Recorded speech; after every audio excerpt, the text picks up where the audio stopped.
bringing you the news and information you need from the people making a difference. This is Comcast Newsmakers.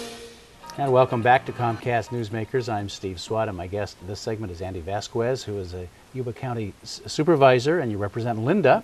And we're going to talk about Linda. The great community of Linda. All right. Good things are happening in Linda. I want to ask you about that. What's going on in Linda? I know that's your pride and joy. Yes, it is. And last year, 2009, we had the cleanup. We had 106 tons, 385 cars in 5 hours. We've had town hall meetings on drugs, gang awareness, and we're also going to have, for the first time, we're going to have the most comprehensive business directory. We have over 160 businesses in Linda. People are unaware of that. We have over 20 auto repair centers.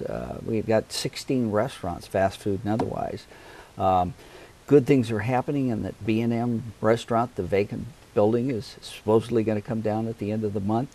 The skate park, all the notoriety, the skateboarders have gotten more publicity in 2 weeks than they've gotten in 20 years. And we're going to have a skate park area in Cottonwood Park. And they're in the process of working that right now with Kevin Mallon and the Building and Planning Department. Our business directory is going to be in the house by March, and we have a fundraiser for youth and the Museum of Forgotten Warriors. On the 4th of July, we're going to have Hot Linda Nights, somewhat close to Hot August Nights, right, but not nearly as big.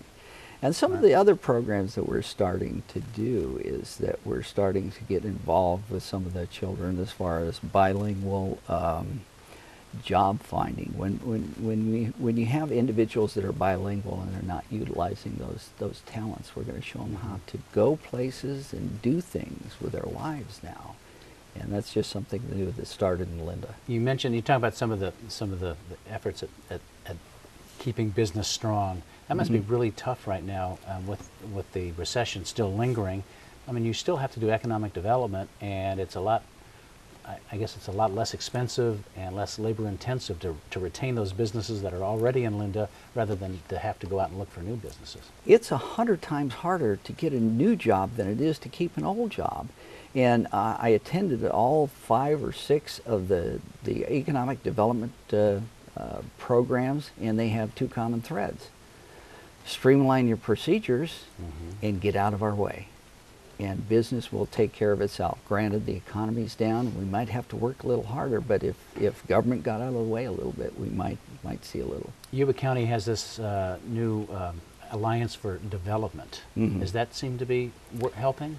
Well, again, we study things to stagnation, I think, and what I'm trying to do in Linda is to stop the hemorrhaging of dollars out of the community and making people aware of how many businesses are actually there, and keep the dollars in the county, and it's going to really work well, because not everybody knew that we had 20 auto repair wars.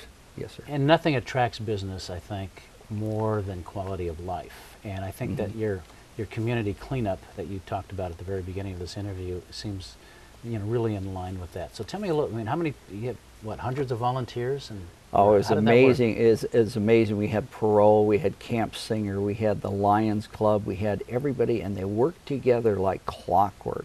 YSDI, is now called Recallers, worked miracles. They had trucks going in and out of there, and it was just amazing. You had 385 cars in 5 hours. That's what, 70-some cars an hour? That's a car, more than a car a minute. So it really worked well, and the community felt better about itself. Yeah, right. I mean, Grand Avenue cleaned up, Riverside cleaned up. I saw people working in their yard. It's amazing the change that happened in Linda. It's exciting. Yeah, and it brings everyone together for a common purpose. Oh yes, very much so. Very much so. Well, we're out of time. Time goes by very quickly on this program, but thanks for coming by and talking about some of the things going on in Linda. Of course, we'll invite you back to talk about some other events. Thank you very much for having me, Steve. I appreciate it. We appreciate you coming by, and thanks to our viewers for watching Comcast Newsmakers. We hope to see you next time.